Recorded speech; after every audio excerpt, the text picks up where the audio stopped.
रंजना।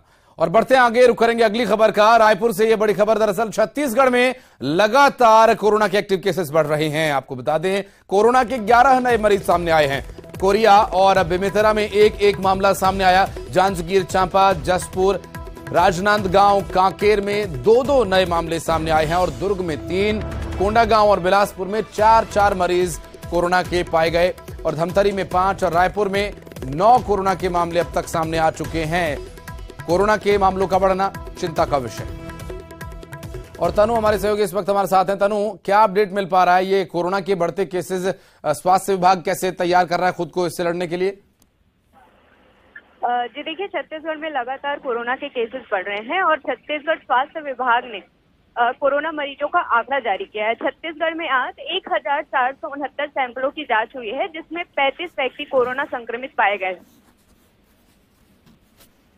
देखिए, छत्तीसगढ़ में आज 849 सैंपलों की जांच की गई है और प्रदेश में आज कोरोना संक्रमित किसी भी व्यक्ति की मृत्यु नहीं हुई है। प्रदेश में आज कुल 35 पॉजिटिव मरीज मिले हैं, जिसमें पॉजिटिव मरीजों की संख्या जो है वो 91 हो गई है। और राहत की बात यह है कि प्रदेश में कोरोना से किसी की मौत नहीं हो गई है।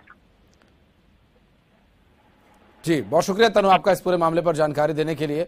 और बढ़ते आगे और आपको बता दें कि उमरिया में भागवत कथा सुनकर कई लोगों ने ईसाई धर्म छोड़ हिंदू धर्म में वापसी की। दरअसल घर वापसी कथावाचक बाल प्रभु पहले भी कई परिवारों की करवा चुके हैं और कथावाचक बाल प्रभु ने शॉल और श्रीफल देकर सनातन धर्म में उनका एक बार फिर स्वागत किया। हिंदू धर्म में वापसी करने वाले लोगों का यह कहना है कि बीमारी से मुक्ति का लालच देकर उनके परिवार के लोगों को ईसाई मिशनरियों ने ईसाई धर्म में बुलाया था और अब वो वापसी करना चाहते हैं।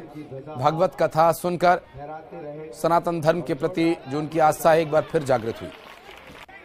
हमसे मिले, हमने उन्हें हृदय से स्वीकार किया कि चिंता मत करो, साधु संत महात्मा राष्ट्र में ऐसे हैं जो आपकी पग पग पर आपके साथ खड़े हैं। हमारे कमलेश जी ने पुनः घर वापसी की है। एक बार जोरदार तालियों के साथ में स्वागत किया जाए। पहले जो है क्रिश्चियन परिवार में चले गए थे, अब पुनः प्रभावित होकर के सनातन धर्म में वापसी की है। ऐसे हमारे कमलेश जी के लिए मैं हृदय से जो है।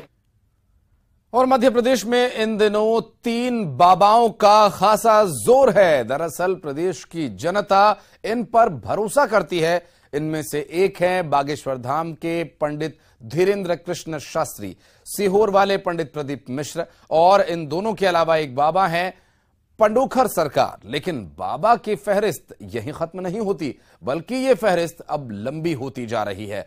आज हम आपको एक और बाबा के बारे में जानकारी देंगे जो पर्चा निकालकर अपना चमत्कार दिखा रहे हैं, भक्तों के मन की बात को जान रहे हैं। पर्चे वाले एक और बाबा चमत्कारी, बाबा बिलास सरकार। कितना चमत्कार। मेरी बीवी की तबीयत खराब रहती थी, अब यहाँ पे आने से बहुत बढ़िया अच्छा लगने लगा हूँ। यहाँ होगा, हमने कोर्ट कचहरी सब कर ली, हमारे को कोई कहाँ से कुछ सहारा नहीं मिला, खाली केवल आके यहाँ महाराज के दरबार से ही मिला हमारे। सुना आपने, कोई बीमार है तो कोई कोर्ट कचहरी और मुकदमे से परेशान, कोई उज्जवल भविष्य के लिए फिक्रमंद है तो कोई आज के हालात से चिंतित। और इन सबों के बीच सभी मन में लेकर पहुंचे हैं अपनी फरियाद करवाने अपना निदान। हमने आपको लोगों के मन की बात पर्चे पर लिखकर दुनिया भर में फेमस हो चुके पंडित धीरेन्द्र शास्त्री के बारे में तो दिखाया ही है।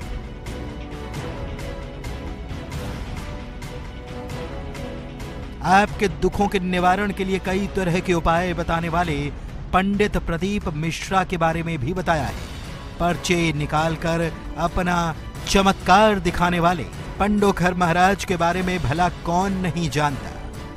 लेकिन ये फहरिस्त यहीं खत्म नहीं होती, क्योंकि आज एक और बाबा के बारे में हम आपको दिखाएंगे, बताएंगे, जो इन दिनों बुरहानपुर जिले के नेपानगर तहसील के 5 इमली गांव में चमत्कार दिखा रहे हैं।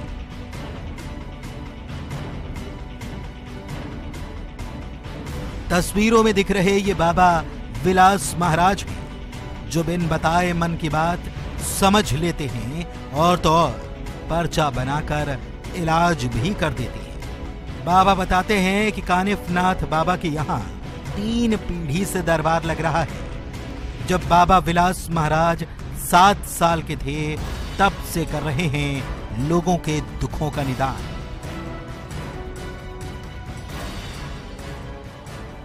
दवा हम तो नहीं देते, दवा बाबा देते हैं, दुआ देते हैं, हम उनके नाम से देते हैं, उनका कार्य हो जाता है। हम कोई भगवान नहीं है, भगवान बाबा है, हम तो उनके दास एक माध्यम है। लेकिन नवनाथ बाबा की आज जो ताकत है, जो नवनाथ की जो शक्ति है सबसे अपार शक्ति है, इनसे आगे किसी की शक्ति मतलब अपार है, इनकी महिमा अपार है। जो उन्होंने बोल दिया वो कार्य हो गया। बाबा कहते हैं दुखों के निवारण की दवा हम नहीं, बाबा देते हैं। जो बाबा ने बोल दिया वो काम हो गया। ये तो बाबा विलास महाराज को आपने सुना, अब लोग क्या कहते हैं जरा ये भी सुनाते हैं। तो चलिए दरबार में भक्तों को सुनाते हैं जो परेशानी में पहुंची हैं बाबा के दरबार, और जब जब दरबार पहुंची इनकी मनोकामना पूरी हो गई। हमने कोर्ट कचहरी सब कर ली, हमारे को कोई कहाँ से कुछ सहारा नहीं मिला, खाली केवल आके यहाँ महाराज के दरबार से ही मिला हमारे। अब इस महिला को सुनिए जो कई किलोमीटर दूर से चलकर दरबार पहुंची और बाबा के दरबार को ही अस्पताल समझ बैठी। हमारी मुराद बाबा की पूरी कर देंगे, हम सब दवा खरा सब कर चुके हैं, फिर फायदा नहीं हुआ, लेकिन यहाँ हमको फायदा हो जाएगा ऐसी हमारी इच्छा है। ये तो बात भक्तों की। यहाँ के सेवादार भी कहती हैं यहाँ जो भी आया है खाली हाथ नहीं लौटा। कोई पास के गांव से आता है, कोई मीलों दूर से मन में मनोकामना ली। यहाँ पर पाचुमली ग्राम में नवनाथ मंदिर है, ये यहाँ मैं सेवा करती हूँ बाबा कानिफनाथ की। और क्या पर्चा होता है यहाँ पर, क्या लोगों की मनोकामना पूर्ण होती है? हर भक्तों की मनोकामना पूरी हो जाती है, जो भी पुजारी आते हैं उनकी मनोकामना पूरी होती है। अब इसे आस्था कहें, विश्वास कहें, चमत्कार कहें या कुछ और, जो भी कहें, लेकिन इतना तो तय है कि पर्चे निकालने वाले बाबा की ये फहरिस्त लंबी होती जा रही है। Bureau report, news 18।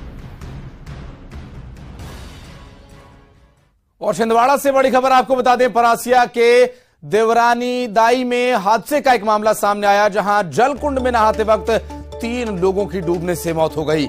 मुख्यमंत्री शिवराज सिंह चौहान ने राहत राशि का ऐलान किया है और मृतकों के परिवार वालों को 4 लाख रुपए की राहत राशि दी जाएगी। दरअसल ये जो पूरा हादसा सामने आया ये देवरानी दाई में हुआ, और हादसे का क्या कारण रहा, कैसे जलकुंड में 3 लोग डूब गए और इस पूरे घटनाक्रम के पीछे क्या असल कारण है, ये जानने का प्रयास लगातार किया जा रहा है। आपको बता दें कि ये परासिया के देवरानी दाई में हादसा हुआ, जहां पर परासिया के देवरानी दाई में 3 युवक जिनकी डूबने से मौत हो गई। क्या ये नहाने के लिए वहां पर गए थे और क्या कुछ इसके पीछे कारण रहा तात्कालिक, इस पर लगातार डिटेल्स हम आप तक पहुंचाएंगे। कुंड में नहाते समय 3 लोगों की जान चली गई और इस पर मुख्यमंत्री शिवराज सिंह चौहान ने मृतकों के परिवार वालों को सहायता राशि जारी की है, ऐलान किया है। 4 लाख रुपए सहायता राशि प्रदान किए जाने का बता दें, मुख्यमंत्री शिवराज सिंह चौहान ने सहायता राशि देने का ऐलान किया है।